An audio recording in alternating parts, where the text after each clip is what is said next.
It's Crash Talk. I'm Mike Harber, your host, and here we go again. So I'm not going to give you any legal advice. Let me keep this disclaimer down. I'm not an attorney. If you need legal advice, you need to go see an attorney. We can give you a referral. We have a lot of attorneys we work with. So, been a crazy week. Very, very busy. A lot of people needing help. I think we're probably doing 2 or 3 reviews a week for people on total loss claims, and I lost track how many times we're doing reviews for people for diminished value. We review no charge. If you're curious, you'd like to know if you've got a claim, and you can go back 3 years. Most people don't know that. I've said it over and over, but if you're tuning in the first time, you can go back 3 years on a diminished value claim if it's somebody else's fault. If it was an uninsured motorist claim, somebody hit you, either a phantom, they took off, or had no insurance or not enough insurance, you have a total of 6 years. You can still make that claim, and we can still help you. I mean, we can still go back and we can make the evaluation. We'll review and make sure it's worth it. So let us know. We're going to follow up tonight with Don. Don was on with us last week and had some good comments. People were kind of intrigued with what we do and how we do it, and feeling like you get to know us a little bit. And so let's, I already said I'm not an attorney, neither is Don, so we're not going to give you legal advice. So let's just go ahead and get right into the program. So Don, we're back again. You're spending another Friday evening talking more about what we do all day long, every day, but for the people that are tuning in, and especially for the defense attorneys and the insurance companies, let's enlighten them a little bit on what we do and how we do it. Sometimes accused of being one-sided and not, how do I be politically correct, especially at a time like this, to be politically correct. We're here to help. We're here to give information. And one of the things that we're asked probably more than any is, I've been in an accident. It wasn't my fault. And I've got a brand new car. I've got a car that has significant value. And I'm afraid that after everything's all said and done, I'd really like my car totaled. But I had a conversation today. That was what the person wanted. I just want my car totaled. I don't want it back. Well, an insurance policy is a contract. And first off, you want to be working with your own insurance company, because if you're working with the person that caused the accident, they don't have any real interest in helping you and serving your best interest. Their duty is to their insured. The property damage side of your claim, you should always use your own insurance company. I say this over and over and over again. I think I could save people so many headaches if they would just start out using their own insurance company for the property damage claim. So once the repairs are complete, the insurance company gets to make that decision if they're going to repair the vehicle or if it's going to be deemed as a total loss. So you got to first get that stage. The insurance company has a duty to investigate. Let them investigate. They make the determination on what they're going to do. Once they do that, if it's a repairable vehicle, well, one of two things happens. It's a repairable vehicle or it's a total loss. We will review, no charge, either of those scenarios. Or if you even need some consulting, some help during the process of repair, or you're wondering about how does this all work, you can give us a call. And we can talk to you and explain things, make it a little bit simpler. But that's the purpose of Crash Talk, is hopefully to cover some of those bases for you.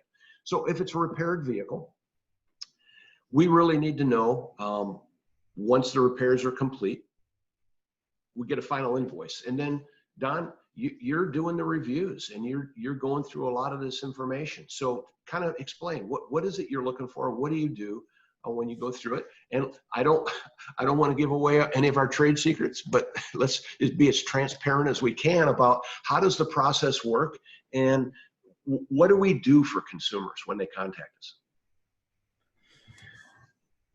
Well, I'm looking at some different variables because when you look at a repair, um, you need to find out what type of damage was done to the vehicle. So you need to see if there's any unibody repair, any frame damage. Was it replacement of a floor pan versus repair of floor pan? Replacement of rear body or quarter panel versus repair. Um, Front structural damage seems to be sometimes more noticeable, especially if there's a rail replacement, that type of stuff. You're Bolted on. you're using a lot of terms that I'm sure are going to go right over people's heads. So Sure. let's bring it down. Well, no, that's fine. I mean, that's a little bit shop talk. Because when you talk about front, well, nowadays I was going to say front structural is a lot of times where you have even airbag deployment, but nowadays even side impacts you have airbag deployment because you got the curtain airbags. And so do you see that if a vehicle has an airbag deployment, no matter where, is that just automatically a total loss? No, especially now with the vehicles being as expensive as they are nowadays. No, I don't see that at all. Okay, can a vehicle be, if you have that type of significant damage, again, I keep thinking back to some of the conversations I've had. If my vehicle has frame damage, it'll never be the same. I don't want it. So what do you see when we're doing the reviews that we do, that you're doing, and you're looking for certain things in that final invoice, and you just mentioned certain things, and you talk about rails and floor pans and stuff, and you mentioned unibody construction. You see, those are all concepts that I don't think the average consumer even understands what that means. Unibody construction, the vehicle itself is the frame. And so when you talk about frame damage on a unibody vehicle, that could be damage in a quarter panel. And I think people think in their mind when they think of frame damage, they're thinking about vehicles years ago where you had these big old heavy frames. And when you'd bend a frame, you'd heat them up with a torch and you'd hammer them back into shape while you're pulling on them to make them straight again. That was a mild steel, and you could do that and get away with it. But in order to meet environmental standards and EPA and everything else, in order to reduce the weight of vehicles and fuel consumption and all of that, there's a whole different way they build vehicles. And so the steels are different, and it's a whole different repair process. So when you're looking through and you're doing a review for somebody, what are the things that you're keying on? What are you looking at in that? Because you don't have to inspect the vehicle. You don't even have to inspect it to make a claim for diminished value. It's based on the extent of damage, right? Right. And I look at the body shop's repair sheet. Look and see what they did. Did they set it up and measure? Did they make any poles? What panels were replaced? Were they welded on panels? Were they structural panels? Were they inner panels repaired and replaced? Because you don't just have the outside panels to think about. You got to think about the reinforcements up underneath, the inner panels. You got to think about all those types of things and how far inward does the shop have to go to do the repairs. And you've been doing this long enough to where, with your experience, you can read that final invoice, and based on what was billed out and what they had to do, that gives you a picture. So in your mind's eye, you can determine how severe of damage was this, and is it going to affect its market value once the repair? Well, it's already done, but when it goes back out into the marketplace. Right. Yeah, I mean, I've looked at a lot of cars over my life, 20 plus years, probably 50, 60,000 vehicles I've inspected for damages and written estimates for, anywhere from trailers, motorhomes to cars. And I mean, it becomes, I guess, basic after a while, after seeing them so many times and being at different shops and seeing them in different uh, I guess, elements of exposure and seeing how everything goes back together and welds and all that. You have different stages of the repair process. It becomes second nature for you. Right. Yeah.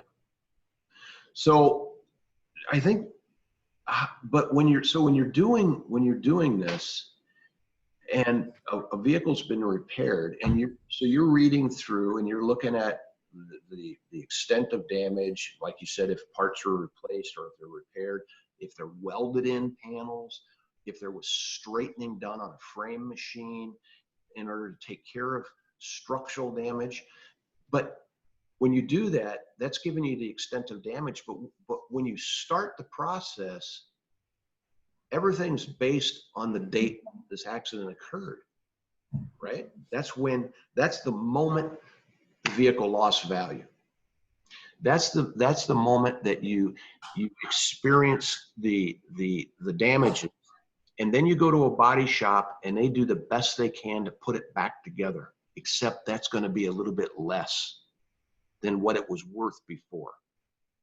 Is that fair? Yep, that's fair. So we have to go back first, and we got to say, when did the accident happen and what was the vehicle worth the moment before the accident occurred? So there's authoritative sources that you use that we can go back in time, because we've done, matter of fact, we're doing some claims right now that occurred 2 years ago, but the people didn't even realize they could still make a claim for diminished value.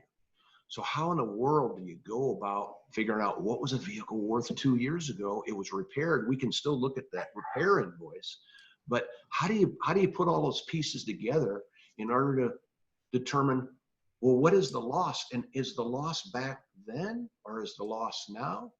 It seems like there'd be a lot of thoughts people are having, trying to figure out, well, how do you make sense out of all this? You've given me a lot to think about here.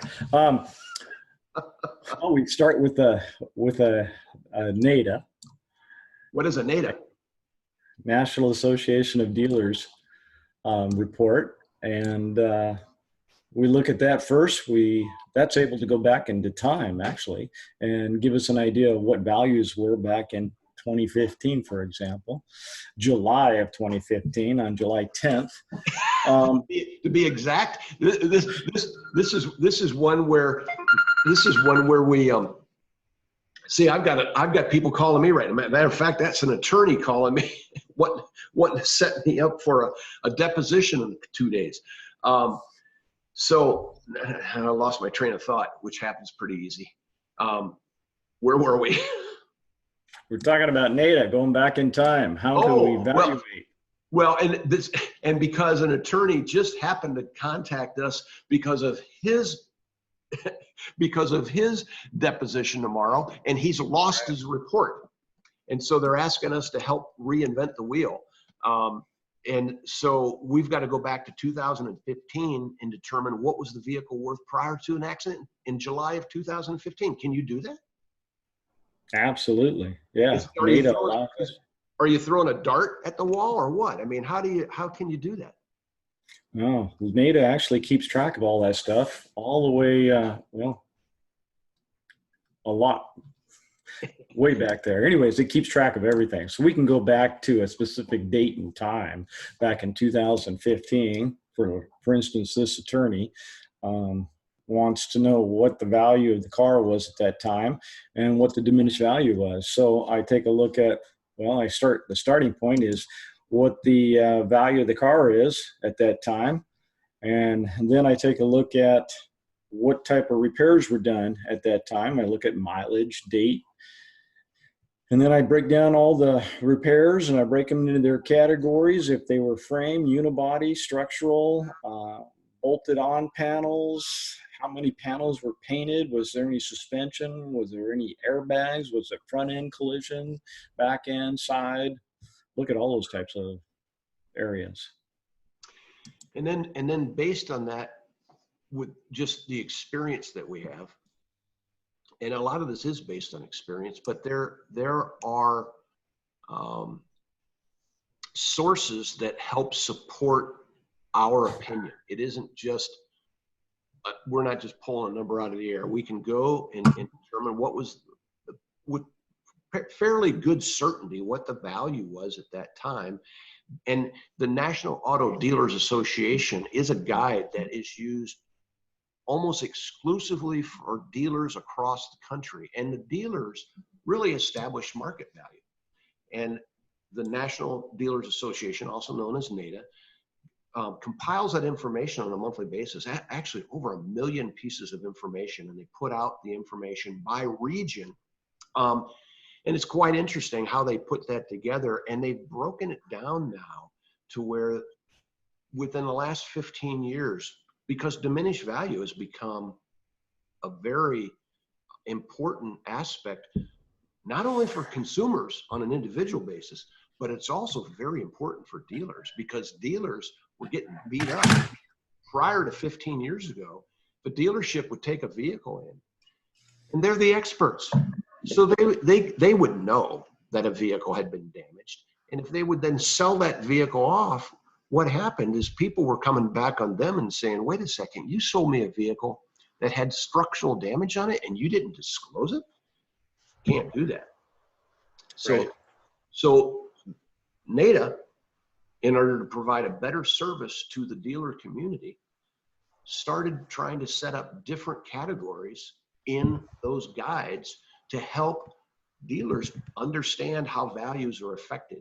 And so with that being enough, getting into NADA, we use those resources in order to establish value prior, and then the value based on a range after you've determined the extent of the damage. Then it's simple math, right? Yep, that's how it works. We look at the, I gotta take a time out.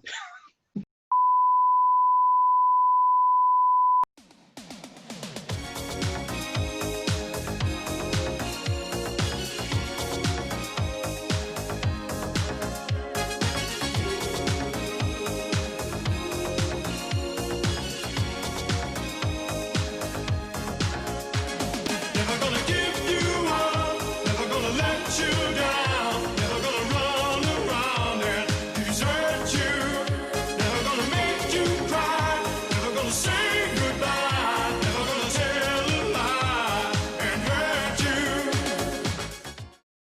All right, Don. Well, we're back. Took a little bit of a break, needed a break. This stuff is stressful.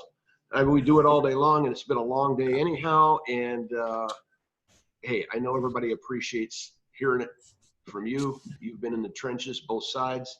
And so we were just talking about, you review the paperwork, we go back in time, figure out values, yada, yada, yada. But that's kind of what goes on. That's the technical part of it. What is it from somebody that's coming to us? The first thing that you do, you're doing a review for people to at least give them the minimum that we believe that their claim is worth, so they can decide if they want to spend the money with us. Our charge is how much, and we can do an inspection, no inspection, all that kind of good stuff. You don't have to have an inspection to have your vehicle to make a claim for diminished value. The only time I suggest that people let us inspect their vehicle, if they're not happy. If a consumer looks at their vehicle and they see there's problems, that's usually the tip of the iceberg if a consumer sees problems. And if they want to have it inspected, we can do that. I normally suggest, if they're satisfied, save your money. You don't need to pay us to do an inspection just to make your claim for diminished value. Let us just do a report. The report's $475. But we do it. We do a free review to tell you if it's worth it. And you know what? And when you're even doing that review, are there certain things that you would see when you're doing a free review that would put up a red flag, even if they're satisfied with the repair, that you would say, "Wow, maybe we should be looking at this one"? Yeah, first thing I take a look at is I look at what shop it went to. That's number one. If it's a shop I'm really familiar with, that I've spent hours and hours and hours in talking and working with the estimators and the body men and seeing how the repairs are done and everything else. Yeah, I look at that first. The second thing would be probably looking at, if the owner, I asked the owner, how do you feel about the repair? How's the color match? How the panels? How do they look? That type of stuff. And if the owner can come back and tell me, wow, color is really off, bumper's cockeyed, tail lamp's not sitting straight, and there's a gap on the right quarter versus the left quarter in the tailgate or the trunk lid or whatever it is, or the door's too tight and it pops when you open it. If the owner's noticing those types of things, well, then you got a problem and you got to move on from there. So if you have a good shot and there's nothing that they notice hitting them in the face, then we rely on them providing us a copy of the estimate. We look through it. We go to our authoritative sources, and we from there we just give them a quick review for free. Tell them, hey, here's what the minimum is going to be of diminished value, what you can expect, possibly. Of course, the insurance company is always going to come back and say, well, we don't agree with that, And from that point, we help them out with, if they decide to hire us, we charge $475 for a full, complete report, but we help them after the fact too. So if they want to come back. What do you charge for that? What do you charge for the help? $475. Another $475? Oh, no. $475 for everything. That's for the report and the initial follow through with the demand letter, and then we help them from there on. So if they have problems down the road where the insurance company comes back and they say they disagree with the amount, well, we'll help them, walk them through the process and see if we can't add some advice or constructive advice. So you don't just send a report off and say good luck to people then? No, absolutely not. No. How long is this process? Well, first off, I guess if I say, okay, Don, I'd like to have a report from you. How long does that take? Well, it's pretty in depth. So we're looking at anywhere from probably about 2 weeks, because we got to pull all of our sources. We got to pull Carfax, Mannheim, and a couple other sources. And we don't just slap these things together. We got to figure them out and see exactly where we're at. And then we send them all off. And once then we have some office staff that helps put everything together. We re-review it, and then we send it off to the vehicle owner. And from there, it goes off to the insurance company. So this isn't just one of those 2-page computerized generated reports that is sent off, and it's a little bit more involved than that. No, it's pretty in depth. Yeah. How about success? Is this just a game that you're trying to get free money, or is this reality? I mean, is there really a chance of recovering for this lost value that you're saying my vehicle has gone down? Yeah, it really depends on the insurance company. Some insurance companies are really hard to work with because they think they're the big dog and they can control everybody. I think it's the Good Neighbor. I forget their name exactly, but anyways, yeah, they seem to think that they can control everything and they can deny everything and give you the minimal amount. And there's other insurance companies that are actually legit and provide you with a decent offer, and they actually take our report into consideration, and they come back with another, possibly not the same amount, but anywhere from $5,000 to $10,000 to $14,000, $15,000. So, well, and I think nowadays everybody understands as expensive as a car is, And when they're in a severe accident and there's structural damage and some of the things that you mentioned earlier, that it really truly isn't worth the amount that it was prior to that accident. I mean, so it isn't like you're just trying to, put the neck brace on and trying to say, I'm hurt and I need to be paid. I mean, vehicles now are, it's the second major investment people make in their lives. I mean, other than your home, it's your car. And when it's damaged severely, you need to be compensated for that. So anyway, why don't we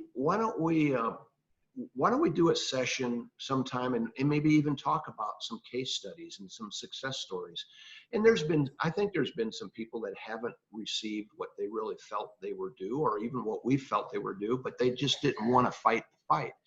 But I can't think of anybody, if they were willing to stand up for themselves. And sometimes that requires maybe small claims lawsuit or turning it over to your attorney along with your injury claim. But I don't know if I can recall anyone that has flat got zero if they were willing to fight for it, because we have a Supreme Court that has said diminished value is real. It's a law. It's part of a loss. So either you assert your rights or you lose your rights. Right. So Don, thanks so much. I know you've got some numbers to try to put together tonight. That someone waited until the 11th hour, the 11 and a half hour to have us try to give them some help in a claim. So thank you so much. And talking to you in the morning. We got a bunch of claims going on. So thanks an awful lot for your time this evening. All right. Take care. Bye. All right. Another one. So I say this all the time, but I hope you got something out of that. I hope we're not just wasting our time. Please give us a thumbs up or a thumbs down. That's how we know. And you can subscribe. When you do that, we don't get you on a mailing list or anything like that. It just lets you know when we've got a new program that comes out. We're trying to run these every Friday night at 7:15. And we'll always appreciate your cards and letters. Nowadays, it's not cards and letters anymore. It's emails. But always appreciate to hear from you and to give us comments. We really would like to know if there's somebody that you know out there that would possibly be interested in even being a guest on the show, or if you've got questions that you'd like us to explore or try to answer on the show, we would welcome that. So, see you next week, same time, same place. This has been Crash Talk. Remember, wear your mask, keep your distance, stay safe, stay well and healthy. We'll see you next week. Thank you for listening.